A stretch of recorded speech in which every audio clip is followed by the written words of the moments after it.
Bismillahirrahmanirrahim. Assalamualaikum warahmatullahi wabarakatuh.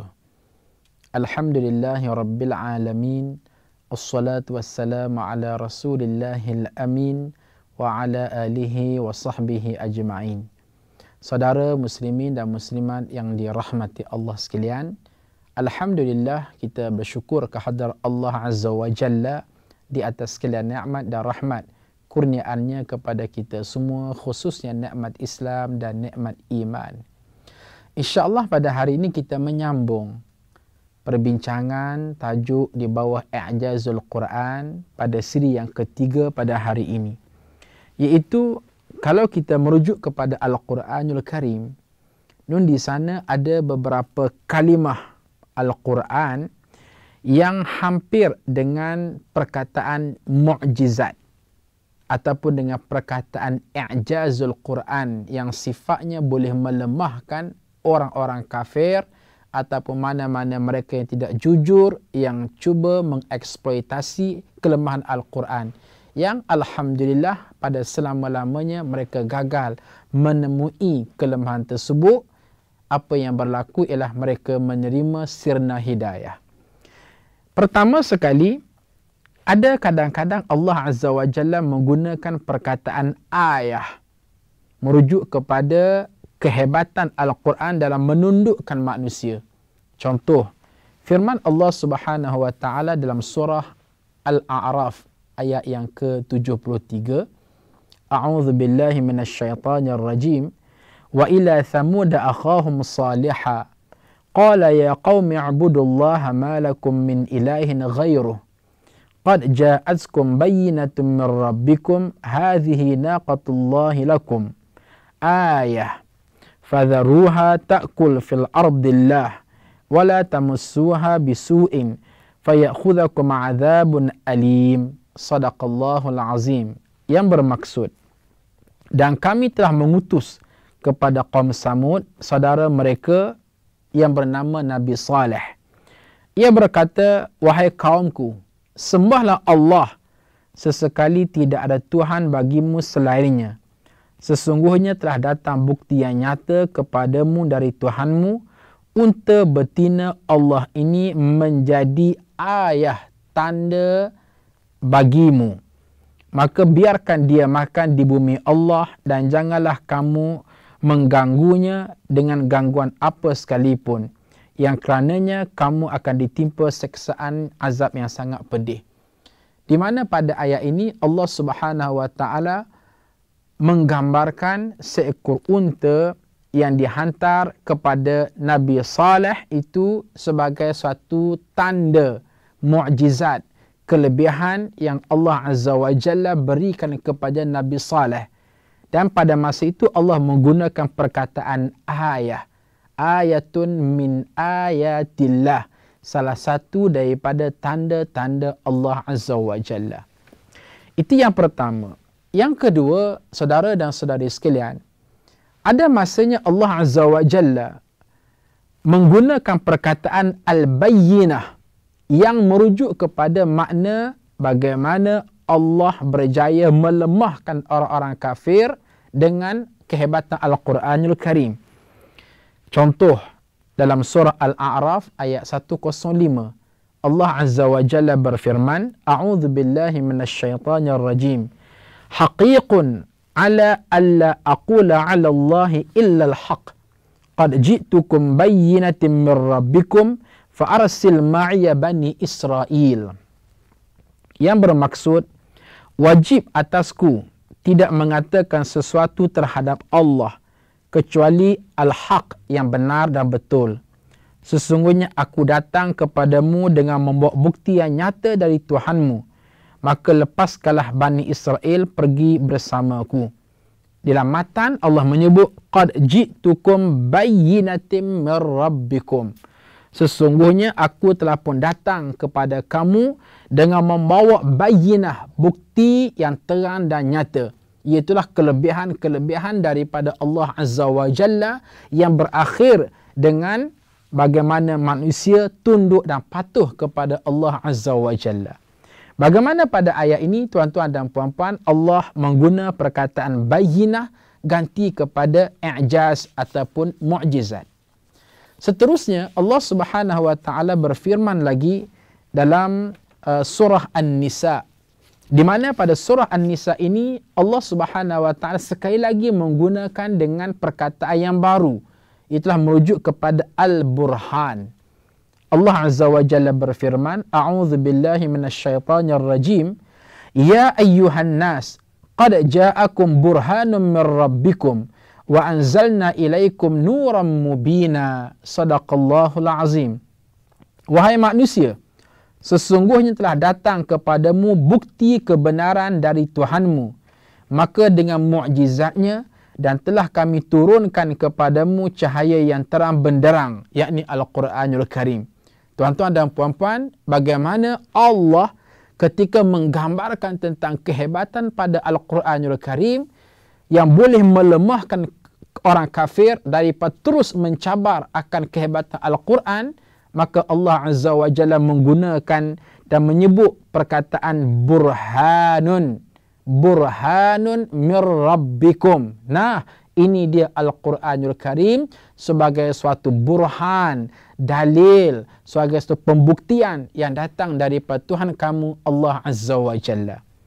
Saudara muslimin dan muslimat sekalian, seterusnya ada masa Allah Azza wa Jalla tak kala bercakap tentang i'jazul Quran, bercakap tentang mu'jizat, bercakap tentang fenomena berjaya melemahkan manusia daripada menyaingi Al-Quranul Karim, Allah Ta'ala menggunakan perkataan as-sultan. Sebagaimana yang terdapat pada surah Al-Mu'minun ayat 14. A'udzu billahi minasyaitonir rajim. ثم أرسلنا موسى وأخاه هارون بآياتنا وسلطان مبين إلى فرعون وملئه فاستكبروا وكانوا قوما عالين. صدق الله العظيم, yang bermaksud, kemudian kami utus Nabi Musa dan saudaranya Harun dengan membawa tanda-tanda kebesaran kami dan bukti yang nyata kepada Fir'aun dan pembesar-pembesar kaumnya. Maka mereka ini takabur dan mereka adalah orang-orang yang sombong. Pokoknya di sini Allah Subhanahu wa taala menjelaskan bagaimana Nabi Musa alaihissalam ketika beriringan dengan Nabi Harun dalam berentap lawan dengan Fir'aun yang mencabar akan kenabian Nabi Musa dan Nabi Harun, Allah menggambarkan wa akhahu Harun bi ayatina wa sultanim mubin, bagaimana Musa dan Harun membawa gagasan ayat-ayat kami wasultanin, dan sultan yang terang dan nyata. Ia merujuk tentang kehebatan yang ada pada Allah pada kitab-kitab yang diturunkan. Seterusnya tuan-tuan dan puan-puan, ada kalanya Allah Azza wa Jalla bercakap tentang i'jaz, tentang mu'jizat, tentang kehebatan yang ada pada Al-Quran dan segala yang dimiliki oleh Allah Azza wa Jalla dengan perkataan Al-Basir ataupun Mubasirah. Sebagaimana yang diungkap dalam firman Allah Azza wa Jalla surah An-Naml ayat 13, Allah Azza wa Jalla berfirman, A'udzu billahi minasyaitonir rajim.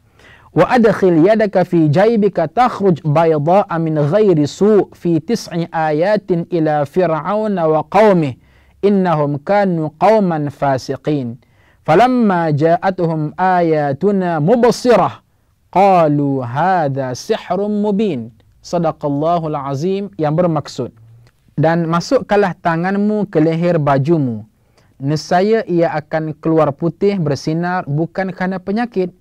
Kedua mukjizat ini termasuk 9 buah mukjizat yang akan dikemukakan kepada Fir'aun dan kaumnya.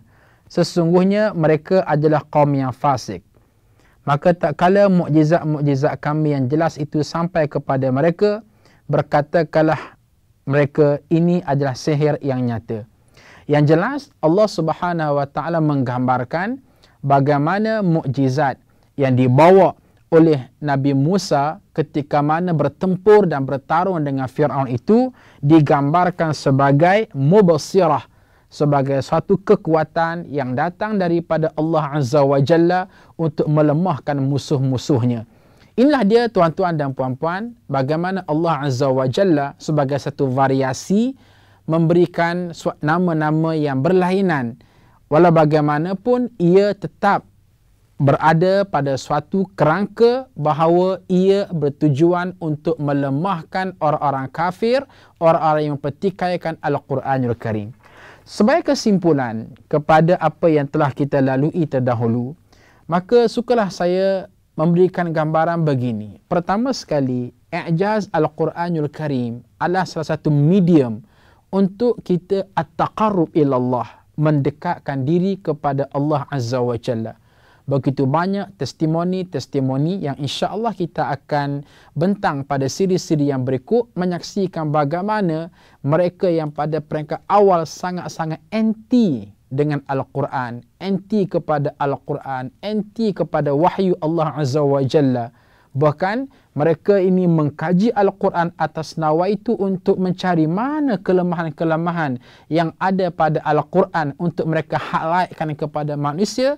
Tetapi Alhamdulillah, Masya Allah, Tabarakallahu Ahsanul Khaliqin, kesemuanya berakhir dengan kebanyakan di kalangan mereka menerima hidayah. Mereka tidak bertemu satu lompong, biarpun sebesar lubang jarum, untuk melihat akan kekurangan yang ada pada Al-Quranul Karim. Itu yang pertama. Yang kedua, ialah kita sebagai seorang Islam, kita dikehendaki sentiasa jiwa kita segar dengan Al-Quranul Karim. Jangan jadikan diri kita orang yang mati rasa. Mati rasa untuk membaca Al-Quran, mati rasa untuk melihat terjemahan Al-Quran, mati rasa untuk menjadi ahli Al-Quranul Karim. Kerana barang sesiapa yang mati rasa dengan Al-Quranul Karim, maka kutiplah sebuah kehidupan yang tidak akan berkat, sama ada di dunia, apatah lagi ketika berada di alam kubur, apatah lagi berada di akhirat kelak. Dan seterusnya, sebagai akhir, marilah sama-sama kita menjiwai hadis Nabi SAW yang berbunyi, Iqra'ul Quran fa innahu ya'ti yawmal qiyamah syafi'an li sahibih. Yang bermaksud, bacalah Al-Quran, kerana Al-Quran bangkit akhirat kelak akan memberikan syafaat kepada mereka yang membacanya. Kita tidak mahu kita diboykot oleh Al-Quran akhirat kelak. Bahkan Al-Quran akan bercakap di hadapan Allah, wahai Allah, fulan bin fulan tidak pernah pun membaca aku. Oleh yang demikian, janganlah beri kepadanya kebaikan, jangan diberikan kepadanya pahala, jangan diberikan redha-Mu wahai Allah kepadanya. Kerana Al-Quran orang ini telah memboikot seawal berada di dunia. InsyaAllah, semoga Allah Subhanahu Wa Taala meredai dan merestui kita, dan insyaAllah kita akan bertemu pada masa dan ketika yang lain. Sekian, wabillahi taufiq wal hidayah. Assalamualaikum warahmatullahi wabarakatuh.